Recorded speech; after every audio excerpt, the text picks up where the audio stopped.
I'm an adult entertainment worker, and I recently had an experience with a client that made me feel sorry for his wife. I had been working in adult entertainment since I was very young. I started at 18, and now I was around 30. Well preserved, I had experienced a lot with clients, made a lot of money, and enjoyed this life. I had never considered leaving it because I saw what men were capable of, especially with their wives. I'm not generalizing, not all men are like this, but I had witnessed many things. Before I turned 18, I had a romantic disappointment that led me to change my life, marking a turning point for me. I decided to follow this path, telling myself I would be fine using men and making money from it. And that's what I did. It was a life I liked and didn't regret. Until the day a client started coming to the place where I worked every night. The man had a lot of money and had become attached to me. Over time, he started spending night after night with me. He always booked 2 hours every evening. After about 6 months of daily visits, he got my contact information and started being more informal. When he came to my place, he gave me gifts, showered me with little attentions, and I enjoyed it a lot. Like him, I had other clients who did the same. Until the day he scheduled an appointment with me. I thought he would come to my place as usual, but to my surprise, he insisted on meeting at the place where I worked. It seemed fine to me. He booked a 5-hour appointment with me, which seemed very strange because, although he visited the place daily, he never stayed more than 2 hours and was always very punctual. He was an older man, and by that time, he had been coming to see me for about 1.5 years. In a way, we were involved, but I wouldn't say it was a relationship. It was something more casual, without involving feelings. Just like I had other clients, I had him, and he never talked about emotions. Everything was about the money. He had booked a 5-hour appointment and was even going to pay more. When I asked him why, given that we had some trust, he said he would explain when he arrived. I got ready and went to the place where he had booked those 5 hours, essentially renting out all my working time. At that point, I didn't need the money as much, so I had reduced my hours. When I arrived, he asked me to wait in the room. I was already there, all dressed up as he liked. I had even chosen lingerie in the color he had requested. He arrived with a young girl who seemed to be in her 20s, with such a youthful face that I thought she was 15. So much so that when he came in, he quickly said, "Don't worry, she's 20. I looked at her, not understanding. I thought he wanted something between the three of us, which wasn't rare for me. I had done that several times before. I asked him why he hadn't told me earlier, but the girl came in with a very shy attitude. She seemed extremely frightened, looking at me with big eyes. She was wearing a wedding ring, meaning she was married. I was sitting on the bed, not understanding anything, and she was completely lost. He gently pushed her to sit on the bed while he settled into an armchair, pulled out a pack of cigarettes, and started smoking, as he usually did. Then he began to speak. He calmly lit the cigarette, taking his time as the smoke began to fill the room. The girl couldn't stop looking at me, her expression a mix of panic and shame. The atmosphere was dense, and I felt a tension I wasn't used to in my work. He, comfortably seated in the armchair, crossed his legs and, with a cold smile on his face, began to speak. "This is my wife. We've been married for just over 1 year. You might be wondering why I brought her here, and I'll explain. She found out about you. Of course, I was never discreet, and to be honest, I never cared what she thought. But the thing is, she's religious and doesn't accept the idea of divorce. So, I thought of something more entertaining, something that could solve our problem once and for all." He took a deep drag from his cigarette and looked at his wife, who was huddled on the bed, visibly uncomfortable. I felt a shiver run down my spine, unsure of where he was going with this. He continued as if he were recounting the most casual story in the world. "My dear wife here has always been a very submissive woman, never complained about anything until now. She found out about us and had the audacity to confront me, to threaten to leave. Imagine that. Her, the obedient little girl, daring to oppose me." He laughed, a dry, cold laugh that seemed to cut through the air. So, after a few weeks of reflection, I realized there was a more interesting solution. I decided she needed to learn a lesson. And who better to teach her than you? I blinked, unable to believe what I was hearing. My heart started to race, a mix of anger and confusion growing inside me. Teach her a lesson? What are you talking about? I asked, trying to stay calm but already knowing something horrific was about to happen. He looked at me with that malevolent smile on his face and said, I want you to do to her what you do to me. But not just that. I want you to humiliate her, to make her feel what it's like to be used, discarded. I want her to understand that, in the end, she has no control over anything, neither over me nor over her own life. I want her to see what I do every night with you and know that this is how things will be from now on. And if she resists, he paused, his gaze turning even darker. I've made arrangements for this little secret of ours to be known by everyone she knows. Family, friends, she will be destroyed. At that moment, I didn't know if I felt disgust, anger, or a mixture of both. The girl on the bed was in shock, tears streaming down her face, but she didn't say a word. I stood up slowly, trying to process what he had just said. Do you really think I'm going to do this? That I'll be part of this monstrosity? He shrugged with a smug smile. You do this every day, dear. What's the difference now? The difference, I thought, was that I had never been part of something so twisted before. This man, whom I had seen as just another client, had revealed his true face, a cruel manipulator willing to destroy his own wife for sheer sadistic pleasure. I looked at the young woman sitting on the bed, trembling with fear, and something inside me snapped. Did I hate what I did? No. I had always known what I was involved in, had always been honest with myself about the men who came in and out of my life. But this was different. This man wanted me to become something I never wanted to be, an instrument of his cruelty. No, I said firmly. I'm not going to do this. He looked at me with an expression of disbelief, as if he had never imagined someone could challenge him. You're joking, right? I pay very well, actually. And now, when I finally ask for something that really matters, you refuse? I stepped forward, feeling the anger rise within me. I am not your tool. You want to destroy your wife. Do it yourself. But I will not participate. He stood up slowly, throwing the cigarette on the ground and crushing it with his foot. The look on his face changed from amused to something much more threatening. You're making a big mistake. A mistake that will cost you dearly. I knew he was serious. The kind of men I worked with didn't take challenges easily. But at that moment, something inside me broke. I could no longer ignore what he was, what he represented. Get out of here, I said, trying to keep my voice steady. And take your wife with you. He stood there for a few seconds, staring at me as if deciding what to do. Then, without a word, he turned to the young woman on the bed and pulled her by the arm, dragging her out of the room.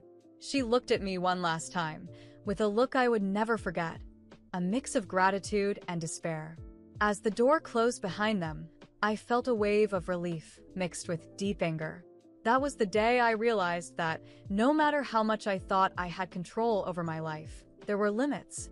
There were things I would never be willing to do, even for money.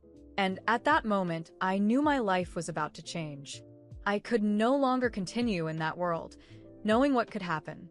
After that day, no matter how hard I tried to move on, I couldn't get that scene out of my head. The image of that young woman, so terrified and so lost, haunted me. I knew it wasn't my responsibility, knew that what she was going through with that man was beyond my control, but something within me wouldn't let me simply ignore it. Maybe it was the fact that I had also suffered a major heartbreak before entering this world, or perhaps it was the sheer and simple empathy I couldn't suppress. I knew, from the moment he left dragging that woman, that she wasn't just trapped in an unhappy marriage, she was under the control of a cruel man. And as a witness to that abuse, I couldn't simply pretend nothing had happened. I began to search for them discreetly. I knew where he lived and worked, and through some contacts, I learned that she hardly ever left the house. Every time I remembered the look of desperation in her eyes, something gnawed at me from within. I started looking for ways to help. First, I tried to approach her discreetly in public places. I saw her several times in a supermarket or a pharmacy, always with that empty look, always downcast. But when I tried to get closer, she would flee. It was as if she feared any contact. Deep down, I knew she was trapped in a cycle of abuse, a cycle that was hard to escape. And the more she ran, the more compelled I felt to do something. The situation reached a point where I couldn't focus on my work anymore. I stopped accepting clients for weeks, and my mind was fixed on finding a way to help that woman, even if she didn't know, or worse, didn't want it. I decided I needed evidence of the abuse. I knew that her testimony alone wouldn't be enough, and she would never speak out on her own. The only way to take that man down was with solid evidence. That's when I started investigating more thoroughly. I discovered, through some connections, that he was violent not just at home but also in shady business dealings. He had several accounts moving money in suspicious ways, which gave me an edge in tracking his movements. I managed to discreetly install a hidden camera in a place where he frequently met with other men to discuss shady matters. But that wasn't enough. I needed proof of physical abuse. One night, after weeks of observation, the opportunity arose. He came home drunk, shouting at her right at the door. I decided that this was the moment. I could no longer wait. I called the police, reporting the assault. Meanwhile, I filmed everything from a distance through the window with a discreet camera. Every word he said, every insult, and finally, the moment he raised his hand and struck her hard. My heart raced, but at the same time, I knew I was doing the right thing. The police arrived within minutes, and he was taken away. I was called to testify as a witness, and the footage I recorded was more than enough to ensure his conviction. At that moment, I thought I had finally done something good, that the woman who had suffered so much at his hands would finally be free. I felt relieved, as if I had achieved justice. However, my illusion that she would be grateful was quickly shattered. A few days later, I went to find her to see how she was doing. I thought it would be a meeting full of relief, that she would understand the sacrifice I had made and how much I had tried to help her. However, as soon as she saw me, her expression changed from fear to something much darker. "You destroyed my life," she told me, her eyes filled with fury. "You did this on purpose. I know what you want." I was in shock, not understanding what was happening. "I just wanted to help you," I said, trying to calm the situation. He was hurting you. I couldn't let it continue. She approached me with eyes full of hatred. "I didn't ask for your help. He's my husband, and now you've taken him away from me. You did this because you want him all to yourself. I thought you were just another prostitute, but now I know you want to steal the man I love." I tried to argue, explain that it wasn't like that the man was destroying her, but she didn't want to listen. She started insulting me, humiliating me, throwing in my face the fact that I worked as an escort. "Do you think you're better than me? Just because you make easy money? I know how you seduced him, how you manipulated him. You want my place, but you'll never be more than a cheap woman. He will never love you like he loves me." Her words cut deep. I knew she was in denial, trapped in a toxic cycle, but still, the ferocity with which she attacked me left me paralyzed. The woman I had tried to save was blaming me, hating me, and more than that, she was willing to endure any abuse just to not lose the man who was abusing her. I stood there, speechless, as she continued to scream, tears streaming down her face. Finally, she turned and walked away, leaving me alone, stunned. I didn't expect thanks, but I never thought I'd be blamed for saving someone from a monster. That day, I learned a bitter lesson. No matter how much you want to help someone, not everyone is ready to be saved. Some people, no matter how much they are suffering, prefer their chains to freedom. Weeks passed since that tumultuous day, and, to my surprise, or perhaps not so much, he was released. I learned through contacts that the wife hadn't filed a police report or followed up on the case, and without her testimony, the evidence I had gathered wasn't enough to keep him in jail for long. It was as if everything I went through, everything I risked to get her out of that situation, had been in vain. I found out he had returned to his usual haunts, the same adult entertainment venues, as if nothing had happened. At first, I thought he might have changed, that maybe his time in jail had taught him a lesson. But I quickly realized he was the same man, full of arrogance, with that same coldness in his eyes. He had learned nothing. On the contrary, he seemed even more brazen, as if he were above consequences. I heard from other girls that he was becoming increasingly violent and impatient. The same stories of control and abuse. But this time, I knew it wasn't just with his wife. It was a cycle he repeated with any woman who entered his life. And even though I had escaped that specific moment, I knew it wouldn't end well for anyone involved. What surprised me was my own reaction to all of this.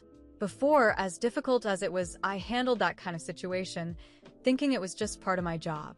I had always been aware of the choices I made and the environment I was in. But after everything I experienced with him, something inside me changed. I could no longer continue with that job in the same way. The image of him, his cruel gaze, the way he manipulated the lives of the women around him, made me realize I no longer wanted to be part of such a world. I had always believed I had control over my life, that I knew exactly where I was stepping, but now everything seemed different.